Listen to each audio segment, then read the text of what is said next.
पुणे शहरातील भीषण समस्या म्हणजे सध्या तरी वाहतूक कोंडी हा आहे, ज्यासाठी प्रशासन एकीकडे विविध प्रकल्प राबवताना दिसतंय, जसं की भुयारी मार्ग असो, रिंग रोड असो, नाहीतर मग आवश्यक त्या ठिकाणी उड्डाणपूल असो. मात्र दुसरीकडे पुण्यातील एका नव्याने बांधलेल्या उड्डाणपुलावर मात्र आता हातोडा पडणार असल्याचं सुद्धा म्हटलं गेलंय.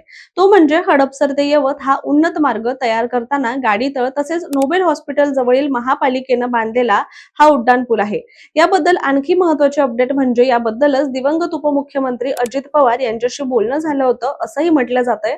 चला तर मग या व्हिडिओच्या माध्यमातूनच या सगळ्याबद्दल सविस्तररित्या जाणून घेऊया. नमस्कार, मी रामेश्वरी आणि तुम्ही पाहताय कट टू कट. त्यात अलीकडे जाहीर झालेल्या टॉमटॉमच्या ट्रॅफिक इंडेक्स अहवालानुसार जगातील सर्वाधिक वाहतूक कोंडी असलेल्या शहरांच्या यादीमध्ये पुण्याचा 5वा क्रमांक लागलाय.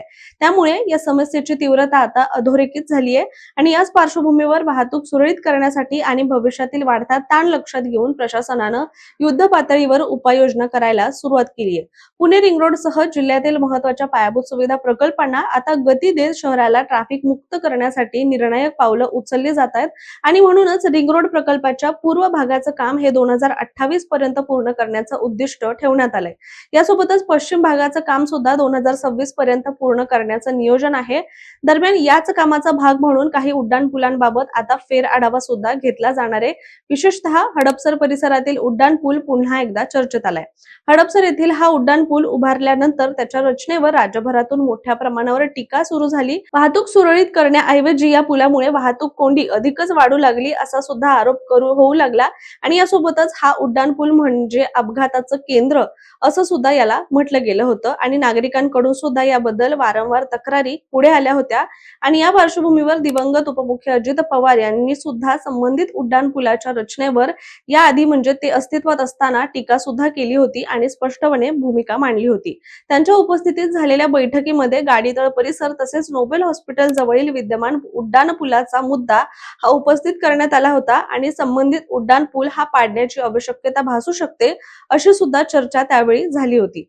तसंच याबाबत व्यवहार्य अहवाल सादर करण्याचे निर्देश सुद्धा देण्यात आले होते आणि ही माहिती आता समोर आली आहे. याशिवाय हडपसर लोणी काळभोर मेट्रो मार्गासह हडपसर ते यवत दरम्यान उभारण्यात येणाऱ्या उन्नत मार्गाचं काम आता महामेट्रोकडे सोपवण्याचा निर्णय मंत्रिमंडळाच्या पायाभूत सुविधा समितीच्या बैठकीमध्ये घेण्यात आलाय. या उन्नत मार्गावरूनच मेट्रो धावणार असल्याने दुहेरी उड्डाणपूल उभारण्याचं नियोजन करण्यात आलंय. त्यामुळे संपूर्ण प्रकल्प एकाच यंत्रणेमार्फत राबवण्याचा आता निर्णय घेण्यात आलाय. दरम्यान पुणे रिंग रोड प्रकल्पाच्या पूर्व भागातील कामांना गती देण्यात आली आहे. एकूण 12 पॅकेजेस पैकी 9 पॅकेजेसवर प्रत्यक्ष काम सुरू असून उर्वरित 3 पॅकेजेस प्रशासकीय मंजुरीच्या प्रतीक्षेत आहेत. संबंधित 3 पॅकेजेसची निविदा प्रक्रिया येत्या मे पूर्वी पूर्ण करण्याचं नियोजन करण्यात आलं असून ऑक्टोबर पासून प्रत्यक्ष बांधकाम हे सुरू होणार आहे. मात्र पुण्यातील गाडीतळ तसेच नोबेल हॉस्पिटल परिसरातील विद्यमान उड्डाणपूल पुणे महापालिका मार्फत उभारण्यात आला होता आणि त्या काळामध्ये शहरातील वाढती वाहतूक कोंडी कमी करण्यासाठी आणि सोलापूर रस्त्यावरची वाहतूक सुरळीत करण्याच्या उद्देशाने हे उड्डाणपूल हा बांधण्यात आला होता. मात्र उभारणीनंतर त्याच्या रचनेबाबत मोठ्या प्रमाणावर टीका सुरू झाली. वाहतुकीची दिशा, रॅम्पची आखणी आणि सिग्नल व्यवस्थेमुळे अपेक्षित दिलासा हा मिळाला नव्हता. मात्र आता या निर्णयामुळे नागरिकांनी सुद्धा प्रश्न उपस्थित केलेत की सध्या तरी हा उड्डाणपूल पाडण्याची चर्चा सुरू आहे, पण आधी विकास करायचा म्हणून कोट्यवधी रुपये खर्च करून उड्डाणपूल उभारायचे आणि आता ते चुकले म्हणून पाडायचे. या कामाला नेमकं काय म्हणायचं? मुळात चुकीचे पूल बांधलेच कसे असा सुद्धा सवाल आता नागरिकांनी उपस्थित केलाय. शिवाय उड्डाणपूल उभारण्यासाठी जितका कालावधी लागला त्यावेळी नागरिकांना ज्या समस्यांना सामोरं जावं लागलं होतं, पुन्हा आता जर हा उड्डाणपूल पाडायचा झाला तर सुद्धा नागरिकांना पुन्हा त्याच वाहतूक कोंडी आणि सुरक्षेचा धोका सुद्धा पत्करावा लागणार आहे आणि या सगळ्या समस्यांमधून पुन्हा एकदा सामोरं जावं लागणार आहे. म्हणजेच काम काहीही करा, खिसे मात्र अधिकाऱ्यांचे हे भरले जातात असं सुद्धा आता म्हटलं जातंय. आता एकदा आपण पाहूया की पुण्यात एकूण किती चुकीचे उड्डाणपूल बांधले गेलेत. पुणे शहरामध्ये गेल्या काही वर्षात उभारण्यात आलेल्या बहुतांश उड्डाणपुलांची रचना ही चुकीच्या असल्याचा आरोप ह्याच्यावर होत असून यामध्ये पाटील इस्टेटचा उड्डाणपूल असो, हडपसरचा उड्डाणपूल असो किंवा नॉनस्टॉप उड्डाणपूल असो, या सर्व पुलांबाबत नागरिकांकडून सातत्याने तक्रारी येऊ लागल्या.